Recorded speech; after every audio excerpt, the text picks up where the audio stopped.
ચાલો મિત્રો, આજે આપણે વાત કરીશું કોલસો અને પેટ્રોલિયમ એના વિશે. તો આપણી પાયાની જરૂરિયાતો માટે આપણે જુદા જુદા પદાર્થ વાપરીએ છીએ. તેમાંથી કેટલાક કુદરતમાંથી મળી આવે છે, તો કેટલાક માનવ પ્રયત્નોથી બનેલા હોય છે. આપણને ખ્યાલ જ છે કે રોજિંદા જીવનની અંદર આપણે ઘણા બધા એવા પદાર્થોનો ઉપયોગ કરીએ છીએ કે જે કુદરતમાંથી મળી આવે છે, અને ઘણા બધા એવા પણ પદાર્થો છે કે જે માનવ દ્વારા બનાવેલા હોય છે. બરાબર. હવે આવા સંસાધનો છે, હવે એમાં કેટલાક પદાર્થો એવા હોય કે જેનો ઉપયોગ આપણે ફરીવાર કરી શકીએ, પરંતુ કેટલાક પદાર્થો એવા છે કે જે બનતા ઘણો ટાઈમ લાગે છે ને તે ખૂટી પણ શકે છે. તો એવા પદાર્થોને શું કહેવાય? તો એવા પદાર્થો છે એને બે ભાગમાં વહેંચી શકાય છે. એક છે પુનઃપ્રાપ્ય કુદરતી સંસાધનો અને છે પુનઃ અપ્રાપ્ય કુદરતી સંસાધનો. તો હવે પુનઃપ્રાપ્ય સંસાધનો એટલે ક્યાં? તો કે આ સંસાધનો કુદરતમાં અમર્યાદિત જથ્થામાં રહેલા હોય છે અને માનવ પ્રવૃત્તિઓ દ્વારા તે ખલાસ થાય તેમ નથી. જેમ કે સૂર્યપ્રકાશ ને હવા. આપણે જાણીએ છીએ કે સૂર્યપ્રકાશ ને હવા છે તેનો આપણે ઘણો બધો ઉપયોગ કરીએ છીએ, પણ તે માનવ પ્રયત્નોથી ખલાસ થઈ શકે નહીં. હવા છે એનો નાશ ના કરી શકાય, એ માનવ પ્રયત્નથી નાશ થઈ શકતો નથી. અને સૂર્ય છે તે સૂર્યપ્રકાશ આપે છે આપણને. તો સૂર્યપ્રકાશનો પણ માનવ ઉપયોગ કરે છે, પણ તેનો નાશ કરી શકાય નહીં. તો તે છે એ અમર્યાદિત જથ્થો કહેવાય છે કે જેનો આપણે ઉપયોગ કરીએ છીએ છતાં પણ તેનો નાશ થશે નહીં. પુનઃ અપ્રાપ્ય કુદરતી સંસાધનો એટલે આવા સંસાધનોનું પ્રમાણ કુદરતમાં મર્યાદિત હોય છે.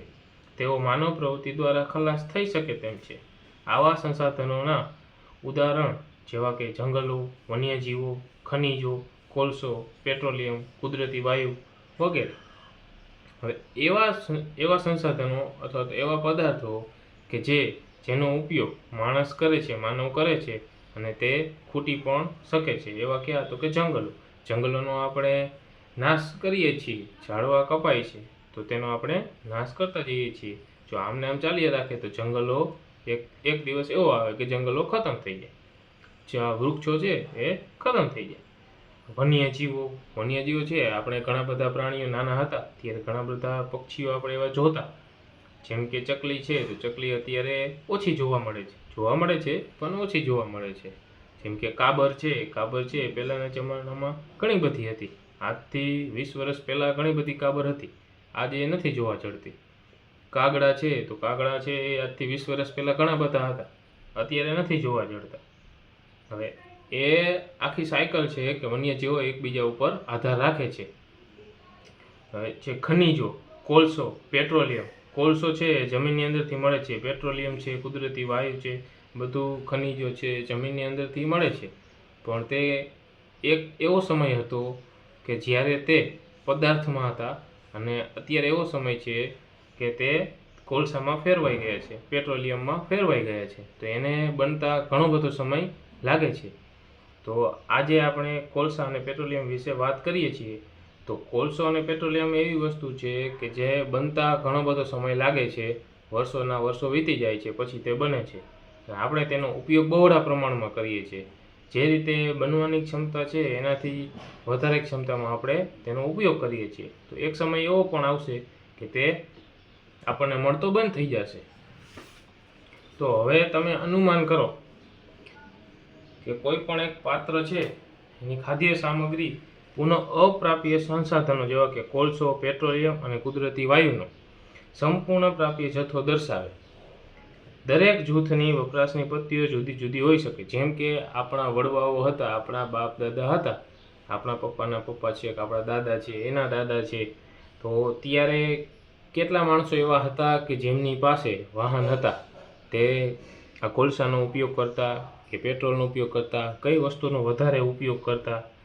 તો અત્યારે આપણે તેનો ઉપયોગ કયા પ્રમાણમાં કરીએ છીએ તો આપણને નક્કી થઈ શકે તેના ઉપરથી કે આપણની જે આગળની પેઢી છે, હવે જે પેઢી આવશે તે તેનો ઉપયોગ કેટલા પ્રમાણમાં કરી શકશે. જેમ કે પેટ્રોલની ગાડી છે તો પહેલાંના જમાનામાં તમારા દાદાના દાદા હતા ત્યારે પેટ્રોલવાળી ગાડીઓ બહુ ઓછા પ્રમાણમાં હતી. અત્યારે તમે જોવા જાઓ, અત્યારે તમારા પપ્પા પાસે, તમારા પાસે ગાડીઓ હશે, ઘરમાં એક ગાડી હશે, તો પેટ્રોલનો ઉપયોગ ઘણો બધો વધી ગયો છે. તો આપણે જોયું કે પેટ્રોલ છે એ એક કુદરતી અપ્રાપ્ય સ્ત્રોત છે. તો હવેની જે આગળની પેઢી આવશે, શું તેનો તે ઉપયોગ કરી શકશે? પેટ્રોલનો ઉપયોગ કરી શકશે? તો આ એક જોવાની વાત છે. તો આ પ્રકરણની અંદર અત્યારે જે આપણે વાત કરશું તે ખાલી આપણે એક પુનઃ અપ્રાપ્ય એટલે કે ખૂટી જાય તેવા કુદરતી સંસાધનો ક્યાં ક્યાં, તો કે કોલસો, પેટ્રોલિયમ અને કુદરતી વાયુ વિશે જાણીશું, તેના વિશે વાત કરીશું. હવે તે વસ્તુ છે કોલસો, પેટ્રોલિયમ, કુદરતી વાયુ એ સજીવોના મૃતદેહોના અવશેષોમાંથી બનેલા હોય છે. તે કેમાંથી બને છે? તો કે સજીવોના મૃતદેહોના અવશેષોમાંથી, તેના અશ્મિમાંથી. તે બધાને અશ્મિભૂત બળતણ કે અશ્મિ બળતણ તરીકે ઓળખવામાં આવે છે. આ બળતણને અશ્મિ બળતણ તરીકે પણ ઓળખવામાં આવે છે. જ્યારે કોઈ મનુષ્ય છે, કોઈ સજીવ છે, કોઈ પણ જીવ છે તેનું મૃત્યુ થાય છે, તે જમીનની અંદર જો હોય છે તો ઘણા બધા વર્ષો પછી તે સડી જાય છે, તેના હાડકાં છે એ સડી જાય છે અને તેમાંથી એ અલગ અલગ પ્રકારના આ વાયુ છે, કોલસો છે, પેટ્રોલિયમ છે, જમીન સાથે ભળીને તે બને છે. કોલસા, આપણે કોલસા વિશે વાત કરીએ તો તમે કોલસાને જોયો જ હશે અથવા તો તેના વિશે સાંભળ્યું જ હશે. તમે અવારનવાર ક્યારેક પહેલાંના જમાનામાં ટ્રેન ચાલતી કોલસાથી જ ચાલતી. આપણે જોઈએ કે કોલસો છે એ તે પથ્થર જેવો કાળા રંગનો સખત હોય છે. કોલસો છે એ પથ્થર જેવો હોય અને તેનો રંગ કેવો હોય? કાળો. તમે કોલસો જોયો હોય અથવા તો તમે અહીં જોઈ શકો છો. આ છે કોલસો છે, કોલસાનું ચિત્ર છે. તો કેવો છે? કાળા રંગનો છે. કેવો છે? કાળા રંગનો, અને તે પથ્થર જેવો દેખાય છે. રસોઈ માટે વપરાતા બળતણોમાં કોલસો પણ એક બળતણ છે. શરૂઆતમાં તે રેલવે એન્જિન ચલાવવા માટે, તેમાં વરાળ ઉત્પન્ન કરવા માટે વપરાતો હતો. તે તાપ વિદ્યુત મથકમાં વિદ્યુત ઉત્પન્ન કરવા માટે પણ વપરાય છે. કોલસો ઘણા બધા ઉદ્યોગોમાં બળતણ તરીકે પણ વપરાય છે. પહેલાંના જમાનામાં, અત્યારે તો આપણી પાસે ગેસ આવી ગયા, પહેલાંના જમાનામાં જ્યારે ખાલી સગડી હતી તો ત્યારે કોલસાનો ઉપયોગ બહોળા પ્રમાણમાં થતો રસોઈ બનાવવા માટે. સગડીમાં કોલસો મૂકીને તેને ગરમ કરતા અને ફૂંકણીયા વડે ફૂંક મારીને તે કોલસો ગરમ રહેતો, તેના ઉપર આપણે કોઈ વાસણ રાખીને તેના ઉપર આપણે રસોઈ કરી શકતા. અત્યારે જે એન્જિન આવે છે, રેલવે એન્જિન છે, જે આપણે કઈ આગગાડી, ટ્રેન, તો તેનું એન્જિન છે અત્યારે છે એ ડીઝલથી ચાલે છે. તો પહેલાંના જમાનામાં ચાલતું કેનાથી? કોલસાથી. પહેલાં કોલસાવાળા એન્જિન હતા. તમે જૂના મૂવી કે ફિલ્મ તમે જોવો તો તેની અંદર તમને જોવા મળશે કે ટ્રેન છે એ આગળ જતી હોય, ટ્રેનનું એન્જિન છે તેના ઉપર એક પાઇપ જેવી રચના હોય ને તેમાંથી ધુવાણો નીકળતો હોય. અને કોઈ એવા મૂવી પણ હશે કે ટ્રેનના એન્જિનની અંદરના દ્રશ્યો દર્શાવેલા હશે કે તેની અંદર તે કોલસો નાખતો હીરો અથવા વિલન તમને જોવા મળશે કે તેની અંદર કોલસો નાખે છે, કે જેના હિસાબે ટ્રેનની સ્પીડ છે એ વધતી જાય છે. તો તાપ વિદ્યુત મથકમાં ઘણી જગ્યાએ વિદ્યુત ઉત્પન્ન કરવા માટે પણ કોલસાની જરૂર પડે છે. હવે કોલસાની આપણે થોડી ઘણી આગળ વાર્તા કરી તો તે કોલસો છે એ લગભગ 300 મિલિયન વર્ષ પહેલાં પૃથ્વી પર નીચાણવાળા ભેજયુક્ત વિસ્તારોમાં ગીચ જંગલો હતા. પૂર જેવી કુદરતી આફતોને કારણે આ જંગલો જમીનની નીચે દટાઈ ગયા. તેમની ઉપર માટી જમા થઈ જવાથી તેઓ દબાણમાં આવ્યા. તેઓ ઊંડે ને ઊંડે જવાને લીધે તેના તાપમાનમાં પણ વધારો થતો ગયો. ઊંચા દબાણ અને તાપમાનને લીધે મૃત વનસ્પતિઓ ધીરે ધીરે કોલસામાં ફેરવાતી ગઈ. કોલસામાં મુખ્યત્વે કાર્બન હોવાથી મૃત વનસ્પતિના કોલસામાં ધીમા રૂપાંતરણની પ્રક્રિયાને કાર્બોનાઇઝેશન કહે છે. વનસ્પતિના અવશેષોમાંથી બન્યો હોવાને લીધે આ કોલસાને અશ્મિ બળતણ પણ કહે છે. તો કાર્બોનાઇઝેશન એટલે શું? કે લગભગ 300 મિલિયન વર્ષ પહેલાં, એટલે ઘણા બધા વર્ષો પહેલાં આપણે એ રીતે યાદ રાખીએ કે ત્યારે આ અત્યારે જે પ્રમાણે બિલ્ડિંગ છે, શહેરો છે, તે પ્રમાણે એટલા બિલ્ડિંગ્સ કે શહેરો હતા નહીં. તો ત્યારે શું હતું કે ગાઢ જંગલો હતા, વૃક્ષો હતા, ઘણા બધા વૃક્ષો હતા. તો એક ટાઈમ એવો આવ્યો કે કુદરતી આફત આવી અને તે જંગલ છે એ જમીનની નીચે દટાઈ ગયા. તો જમીનની નીચે દટાવાથી શું થયું કે વૃક્ષો છે, ધારો કે આ એક વૃક્ષ છે એ જમીનની નીચે દટાઈ ગયું, એના ઉપર જમીન આવી ગઈ, તો વૃક્ષ ઉપર જમીનનું પ્રેશર આવ્યું એટલે શું થયું, આ સડવા માંડ્યા, વૃક્ષો સડવા માંડ્યા, ઘણા બધા વર્ષો સુધી તે જેમના તેમ રહ્યા અને તેમાંથી કોલસામાં રૂપાંતરિત થઈ ગયા. આ પ્રક્રિયાને શું કહેવાય કે કાર્બોનાઇઝેશન કહેવાય. હવે આ કોલસાની ખાણ આપણે જોયું કે કોલસો કઈ રીતે નીકળી શકે, જમીનની અંદરથી કોલસો કાઢતા કઈ રીતે હશે, કે આપણે એવું તો છે નહીં 1 ફૂટ ઊંડેથી આપણને કોલસો મળી ગયો, એવું તો છે નહીં. તો કોલસાની ખાણ હોય છે જેની અંદર મોટા મશીનરી દ્વારા કોલસાને કાઢવામાં આવે છે, જમીનની ઊંડે ખાડો કરવામાં આવે છે. તો અહીં તમે એક ચિત્ર જોઈ શકો છો, આ એક કોલસાની ખાણનું ચિત્ર છે. તમને અહીંયા દેખાય છે કે આ ઊંડો જબરજસ્ત ખાડો કરેલો છે, અહીંયા એક મશીનરી વર્ક કરી રહી છે. તો આ છે આખી કોલસાની ખાણ છે. જ્યારે કોલસાને હવામાં ગરમ કરવામાં આવે ત્યારે કોલસો સળગે છે અને મુખ્યત્વે કાર્બન ડાયોક્સાઇડ વાયુ ઉત્પન્ન થયા કરે છે. કેટલાક ઉપયોગી ઉત્પાદનો જેવા કે કોક, કોલટાર અને કોલગેસ મેળવવા માટે ઉદ્યોગોમાં કોલસાની ઉપર પ્રક્રિયાઓ કરવામાં આવે છે.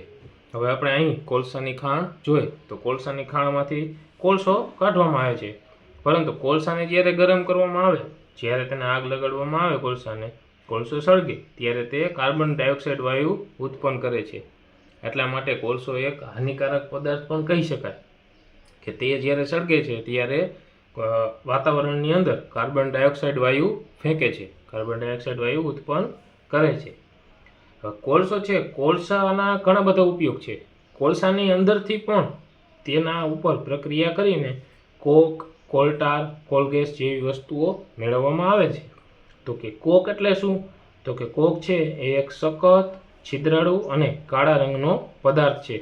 તે કોલસાને લગભગ સંપૂર્ણ શુદ્ધ પ્રકાર છે. કોકનો ઉપયોગ સ્ટીલના ઉત્પાદનમાં અને કેટલીક ધાતુઓના નિષ્કર્ષણમાં વપરાય છે. કોક છે એ એક સખત પદાર્થ છે અને એક છિદ્રાળુ પદાર્થ છે. કોલસો કાળો છે એટલે કોકનો કલર પણ કેવો હોય, કાળો કલર હોય, કેમ કે કોક છે એ કોલસામાંથી આપણને મળી આવે છે. હવે તે કોલસો છે એ સ્ટીલના ઉત્પાદનમાં ઉપયોગી છે અને કેટલીક ધાતુઓના નિષ્કર્ષણ એટલે તેને જુદી પાડવા માટે પણ ઉપયોગમાં લઈ શકાય છે. હવે આપણે જોઈએ કે કોલટાર, તો કોલટાર છે એક ઘાટું, કાળું, અણગમતી વાસવાળું પ્રવાહી છે. તે લગભગ 200 જેટલા પદાર્થોનું મિશ્રણ છે. કોલટાર છે એ 200 જેટલા પદાર્થોનું મિશ્રણ છે. તેનો કલર પણ કેવો હોય છે, કાળો હોય છે. કોલટારમાંથી મળતી નિપજોનો ઉપયોગ રોજિંદા જીવનમાં વપરાતી ચીજ વસ્તુઓના ઉત્પાદનમાં પ્રાથમિક ઘટક તરીકે વપરાય છે અને ઉદ્યોગો જેવા કે સંશ્લેષિત રંગો, દવાઓ, વિસ્ફોટકો, સુગંધિત દ્રવ્યો એટલે કે પરફ્યુમ્સ, આપણે સ્પ્રે છાંટીએ છીએ તે, પ્લાસ્ટિક પેઇન્ટ્સ, ફોટોગ્રાફિક પદાર્થો તથા છત બનાવવા માટેના પદાર્થો વગેરેમાં વપરાય છે. હવે રસપ્રદ વાત એ છે કે ફૂદા અને જીવાતોને દૂર રાખવા માટે વપરાતી ડામરની ગોળી પણ કોલટારમાંથી જ બને છે.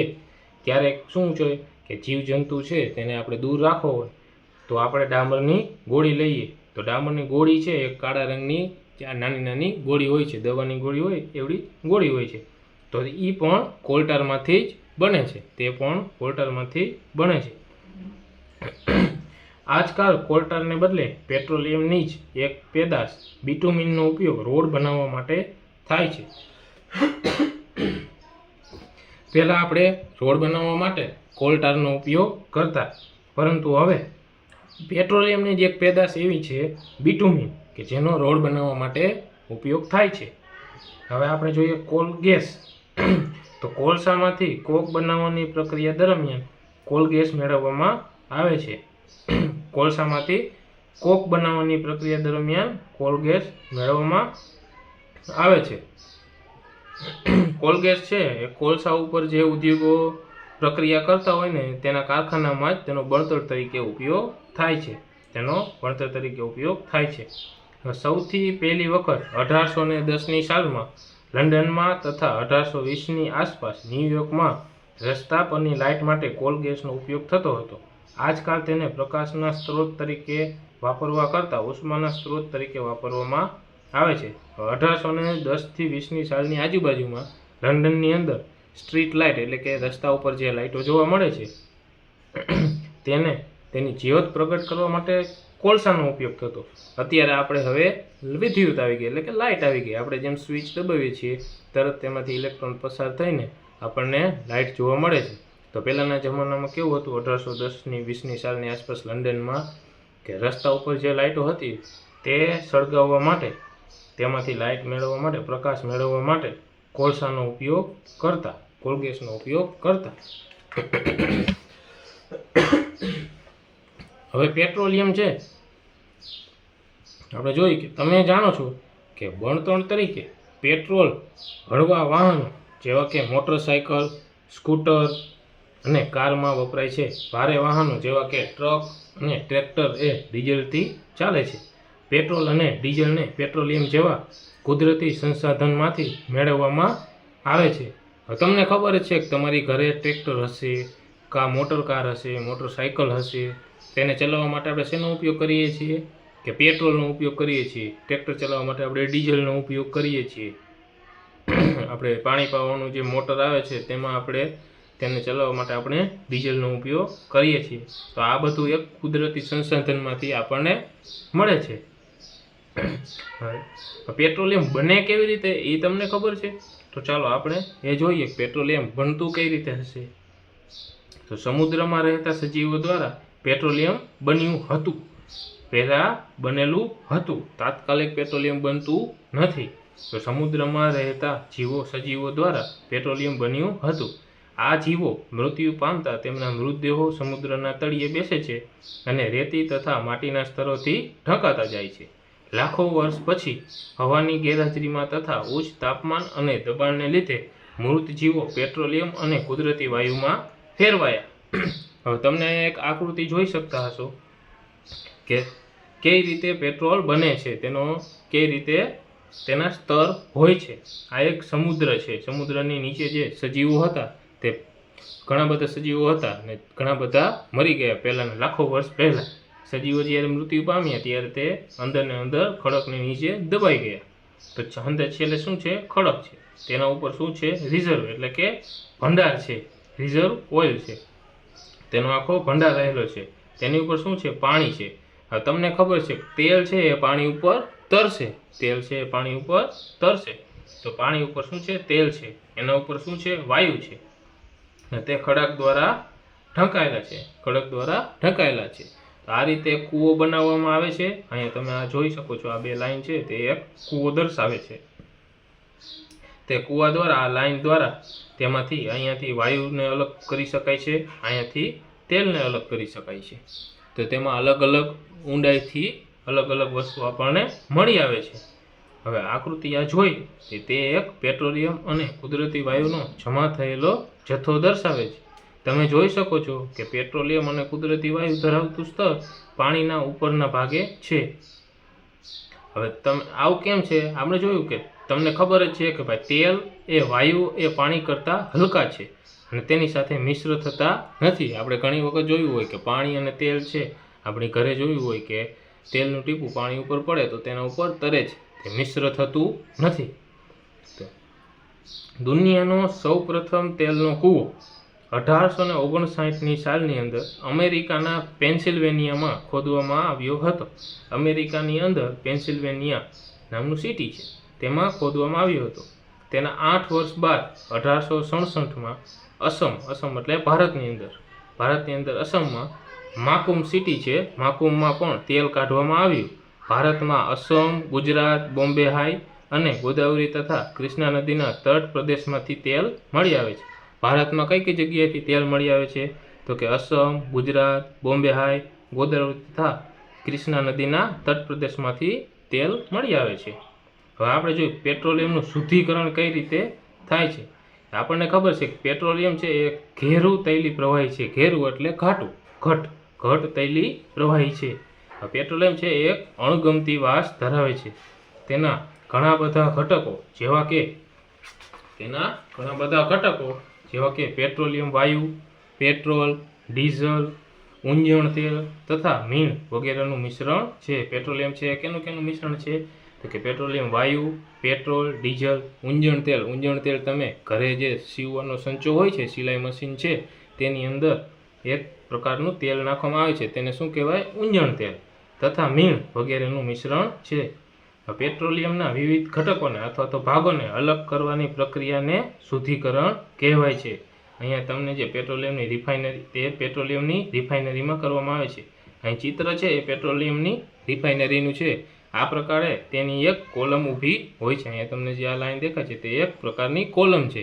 તેની અંદર પેટ્રોલ વાયુ છે, પેટ્રોલ છે, ડીઝલ છે, ઊંજણ તેલ છે, મીણ છે, એ અલગ અલગ ભાગોમાં અલગ અલગ થઈ જાય છે. તેને શું કહેવાય છે? પેટ્રોલિયમ રિફાઇનરીમાં અલગ કરવામાં આવે છે. તેને શું કહે છે? તે પ્રક્રિયાને શુદ્ધિકરણ કહેવાય છે. તે પ્રક્રિયાને શુદ્ધિકરણ કહે છે. હવે અહીં જોઈ કે પેટ્રોલિયમ અને કુદરતી વાયુમાંથી ઘણા બધા ઉપયોગી પદાર્થો મેળવવામાં આવે છે. તેને પેટ્રોકેમિકલ્સ કહે છે. તેનો ઉપયોગ ડિટર્જન્ટ, રેસાઓ એટલે કે પોલિએસ્ટર, નાયલોન, એક્રેલિક, પોલિથીન અને અન્ય માનવસર્જિત પ્લાસ્ટિકના ઉત્પાદનમાં થાય છે. કુદરતી વાયુમાંથી મેળવવામાં આવતો હાઇડ્રોજન વાયુનો ઉપયોગ કૃત્રિમ ખાતરની બનાવટમાં થાય છે, એટલે કે યુરિયાની બનાવટમાં થાય છે. પેટ્રોલિયમના બહોળા વ્યાપારિક મહત્વને લીધે તેને કાળું સોનું કહે છે. પેટ્રોલિયમનો ઉપયોગ આપણે ઘણી બધી જગ્યાએ કરીએ છીએ, તેમાંથી આપણને ઘણી બધી વસ્તુઓ અલગ અલગ મળે છે, તેથી તેને કાળું સોનું કહે છે. તેથી તેને કાળું સોનું કહે છે, કેમ કે તેનો કલર પણ ત્યારે કાળો હોય છે, એટલા માટે તેને કાળું સોનું કહે છે. બ્લેક ગોલ્ડ શું કહેવાય? Black gold.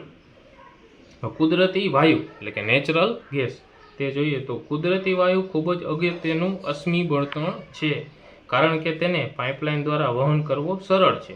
ઊંચા દબાણ હેઠળ કુદરતી વાયુને દબાણયુક્ત કુદરતી વાયુ તરીકે સંગ્રહ કરવામાં આવે છે, જેમ કે સીએનજી. ઊંચા દબાણે તેને પાઇપલાઇનની અંદર ભરવામાં આવે છે અને તેનો વહન કરવામાં આવે છે. તે એક સરળ પ્રક્રિયા છે. એટલે સીએનજી એટલે કે કોમ્પ્રેસ્ડ નેચરલ ગેસ. સીએનજીનો ઉપયોગ વિદ્યુત ઉત્પાદન માટે પણ કરવામાં આવે છે. આજકાલ તેનો ઉપયોગ વાહન વ્યવહારના બળતણ તરીકે થાય છે, કારણ કે તે ઓછું પ્રદૂષણ કરે છે. તે સ્વચ્છ બળતણ છે. આપણી ઘરે મોટર કાર હશે, તમે જોયું હશે, તેની અંદર આપણે સીએનજી ભરીએ છીએ. સીએનજીની બોટલ આવે છે, તેની અંદર આપણે સીએનજી ભરીએ છીએ અને આપણી મોટર કાર ચાલે છે. તો તેનો એક સારો ઉપયોગ શું છે કે તે ઓછું પ્રદૂષણ કરે છે. તે પ્રદૂષણ ઓછું કરે છે. સીએનજીનો સૌથી મોટો ફાયદો એ છે કે તે ઘર કે કારખાના કે જ્યાં તેને પાઇપલાઇનથી પહોંચાડી શકાય છે, ત્યાં સીધો જ દહન માટે ઉપયોગમાં લઈ શકાય છે. હવે આપણા ઘરની અંદર પણ જે પાઇપ દ્વારા ગેસ આવે છે, એલપીજી લિક્વિફાઇડ નેચરલ ગેસ, આપણે જોઈએ કે તે ગેસ એ પાઇપલાઇન દ્વારા પહોંચાડી શકાય છે અને આપણે જ્યારે લાઇટરથી કે માચિસથી તેને સળગાવીએ છીએ તો ડાયરેક્ટ તે સળગવા લાગે છે. તો તેનો સરળ ઉપયોગ અને સારો ઉપયોગ એ છે કે તે જ્યાં પહોંચાડીએ છીએ ત્યાં તેનો ઉપયોગ આપણે સીધો જ આપણે કરી શકીએ છીએ. પાઇપલાઇનની આવી વ્યવસ્થા વડોદરા ક્યાં ગુજરાતની અંદર, વડોદરા, દિલ્હીના કેટલાક ભાગ તથા અન્ય સ્થળોએ જોઈ શકાય છે. હવે આપણે ઘણા બધા ગામડાની અંદર પણ આપણે તેવી પાઇપલાઇનો જોઈ હશે કે જે ઘર સુધી પહોંચે છે અને ઘર સુધી આપણને ગેસ પહોંચાડે છે. તો ઘણા બધા રસાયણો તથા ખાતરોના ઉત્પાદનમાં પ્રાથમિક ઘટક તરીકે પણ કુદરતી વાયુનો ઉપયોગ થાય છે. ભારતમાં કુદરતી વાયુના ખૂબ મોટા સંગ્રહ સ્થાનો છે. ભારતમાં ત્રિપુરા, રાજસ્થાન, મહારાષ્ટ્ર અને ક્રીણા ગોદાવરી નદીના મુક્ત ત્રિકોણ પ્રદેશમાં કુદરતી વાયુ મળી આવે છે. આટલી જગ્યાએ કુદરતી વાયુ મળી આવે છે. કેટલાક કુદરતી સંસાધનો એવા છે કે જે મર્યાદિત છે, કે જેનો આપણે ઉપયોગ જોઈ વિચારીને કરવો જોઈએ.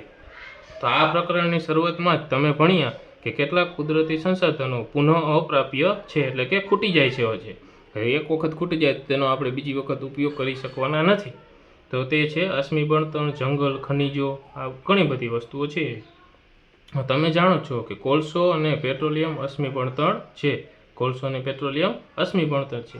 મૃત જીવોને આ બળતણમાં રૂપાંતરિત થતાં લાખો વર્ષો લાગ્યા. બીજી બાજુ આ દરેકના જાણીતા સંગ્રહ સ્થાનો ફક્ત થોડાક શતક સુધી જ ચાલે તેવા છે. વળી આ બળતણનું દહન એક વાયુ પ્રદૂષણનું મુખ્ય કારણ છે. તેમનો વપરાશ ગ્લોબલ વોર્મિંગ સાથે પણ સંકળાયેલો છે. આથી જરૂરી છે કે બળતણનો ત્યારે જ ઉપયોગ કરીએ જ્યારે તેના વગર ચાલે તેમ ન હોય. આને કારણે સારું પર્યાવરણ, ગ્લોબલ વોર્મિંગનું ઓછું જોખમ તથા લાંબા સમય સુધી તે પ્રાપ્ય રહેશે. તેનો આપણે જરૂર પ્રમાણે જ ઉપયોગ કરવો જોઈએ, કેમ કે તે પ્રદૂષણ પણ કરે છે અને તે ખૂટી જશે તો આપણે તેનો ઉપયોગ માટે બીજી વખત ઉપયોગ કરવા માટે આપણે લાખો વર્ષો સુધી રાહ પણ જોવી પડશે. ભારતની the petroleum conservation and research association એટલે કે PCRA સંસ્થા વાહન ચલાવતા સમયે પેટ્રોલ અથવા ડીઝલની બચત કઈ રીતે કરવી જોઈએ તેની પણ સલાહ આપે છે. તો શું કરવું જોઈએ? તો બને ત્યાં સુધી એકધારી અને મધ્યમ ગતિથી વાહન ચલાવવું જોઈએ. ટ્રાફિક સિગ્નલ પાસે ઊભા હોય ત્યારે તમારે રાહ જોતા હોય ત્યારે એન્જિન બંધ કરી દેવું જોઈએ, જેથી બળતણનો ઉપયોગ આપણે ઘટાડી શકીએ અને આપણે વાહનની નિયમિત જાળવણી પણ રાખવી જોઈએ, કે જેનાથી જે ધુમાડો વધારે ન થાય, કે એન્જિન ખરાબ થઈ ગયું હોય તો આપણે તેને બદલાવી નાખવું જોઈએ. ટાઈમે એન્જિનની અંદર ઓઇલ પાણી કરવું જોઈએ, કે જેનાથી પ્રદૂષણ અટકાવી શકાય. Thank you so much.